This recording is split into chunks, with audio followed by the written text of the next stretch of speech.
बचपन से ही मैं अपने आस पड़ोस में एक शरीफ और हेल्पिंग नेचर वाला व्यक्ति माना जाता था।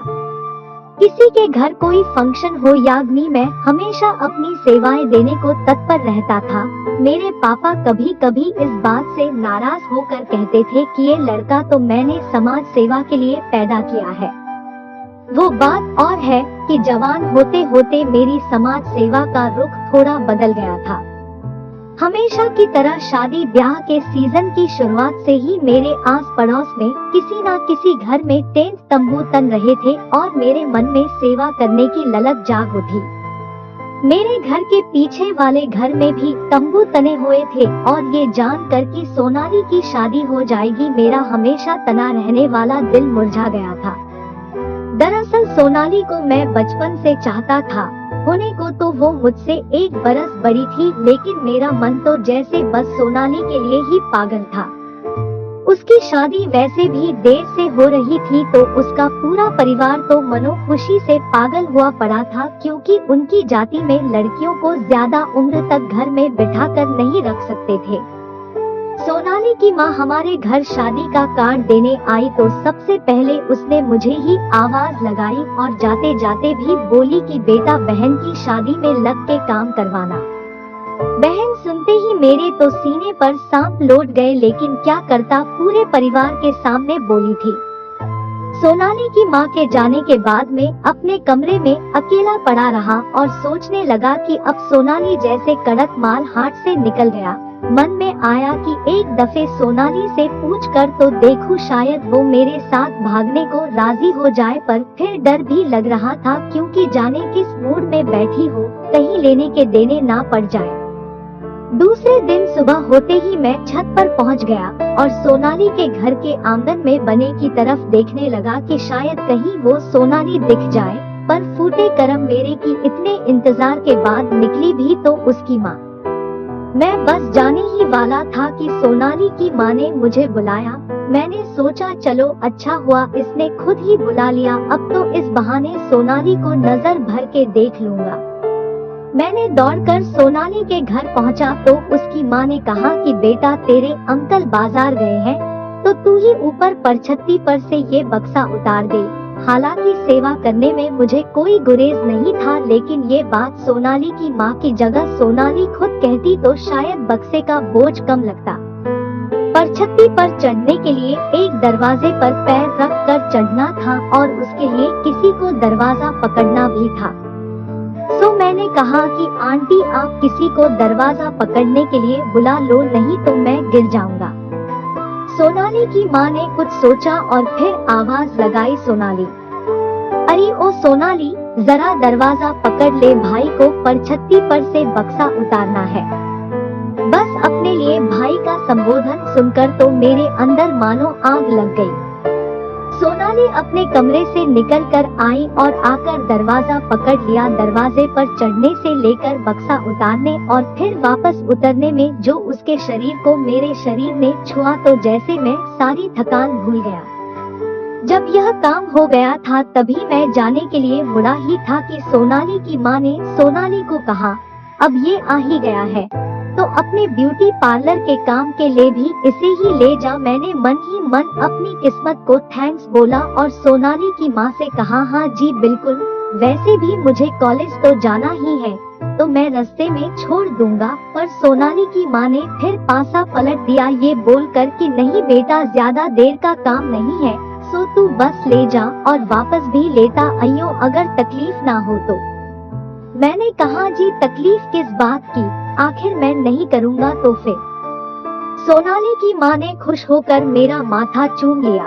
हालांकि ये चुम्मा तो मुझे सोनाली से चाहिए था और वो भी अपने होठों पर। खैर सोनाली की माँ ने मुझे बाइक में पेट्रोल भरवाने के लिए 100 रुपए भी दिए और साथ में ये भी कह ही दिया कि बेटा शादी का घर है, जाने कितनी दफे दौड़ना पड़ेगा, सो अभी भरवा ही ले एक बार में।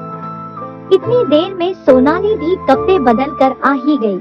मैंने बाइक निकाली और सोनाली उस पर बैठ गई। कॉलोनी से बाहर निकलते ही अपन तो बाइक को चीते की तरह दौड़ाने लगे मानो पुलिस पीछे पड़ी हो। अचानक एक गली से निकलकर कुत्ता भगा तो मैंने ब्रेक लगा दिया। सोनाली बोली धीरे ही चला ले। तो मैंने कहा धीरे में मजा कहाँ आता है। अब ये सुनकर तो वो हंस पड़ी। मैं भी खुश था कि चलो हंसी तो। मैं उसके स्पर्श में इतना खोया था कि उसकी कोई बात बुरी नहीं लग रही थी। ब्यूटी पार्लर में सोनाली की डेंटिंग पेंटिंग करवा कर मैंने उसे घर तो छोड़ दिया था, लेकिन शाम को भी सोनाली की माँ ने 1-2 और काम मुझसे करवाए और फिर बोली कि बेटा मैं और तेरे अंकल कल इसके मामा को न्योता देने जाएंगे, तो इसके एक आध और काम है, वो भी तू ही साथ जाकर करवा देना। रात भर मैं ये सोचता रहा कि कल तो सोनाली और मैं साथ रहेंगे, मैं क्या करूँगा वो क्या करेगी, और कहीं उसका भी दिल कर गया तो क्या होगा।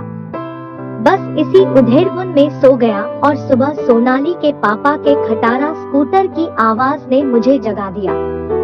मैं तो तुरंत उठकर बालकनी में गया और देखा कि वो लोग निकल रहे हैं। बस अब तो अपना ही राज था, सो मैंने फटाफट ब्रश किया, नहाया और तैयार होकर सोनाली के घर पहुंच गया। वहां जाकर आवाज लगाई तो सोनाली बाहर आकर बोली जैसे कि तुझे पता नहीं कि मम्मी पापा मामा के यहाँ कार देने गए हैं। उसके इस व्यवहार से मैं थोड़ा विचलित तो हुआ, लेकिन मैंने हार नहीं मानी और पूछा आज कहाँ जाना है।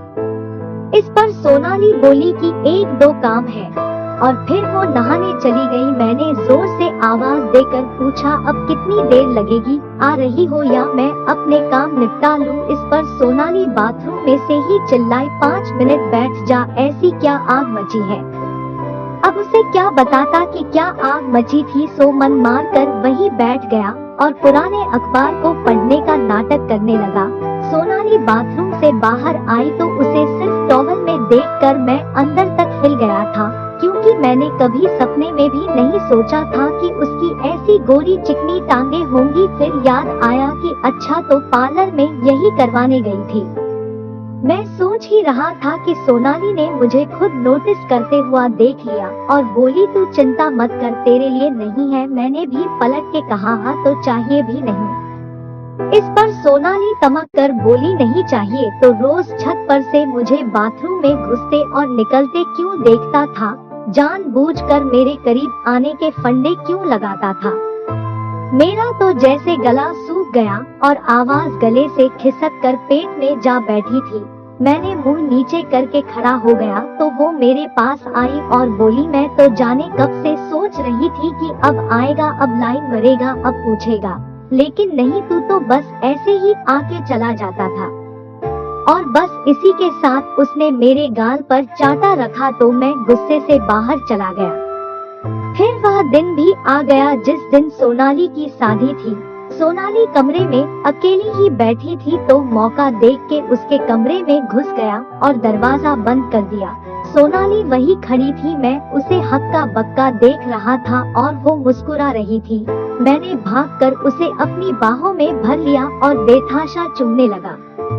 मैंने सोनाली से कहा तू मेरे साथ भाग जा, हम दोनों ऐसे ही साथ रहेंगे। तो बोली बावला मत बन, एक तो पहले ही मुश्किल से शादी हो रही है और तू बनी बनाई बात बिगाड़ने को कह रहा है। मैंने कहा तो फिर क्या करे, अब तो तेरे बिना रहा ही नहीं जाएगा। ये सुनकर वो हंस पड़ी और बोली अरे मेरे मजनू परेशान मत हो, मैं आती रहूंगी। इसके बाद तो सोनाली की शादी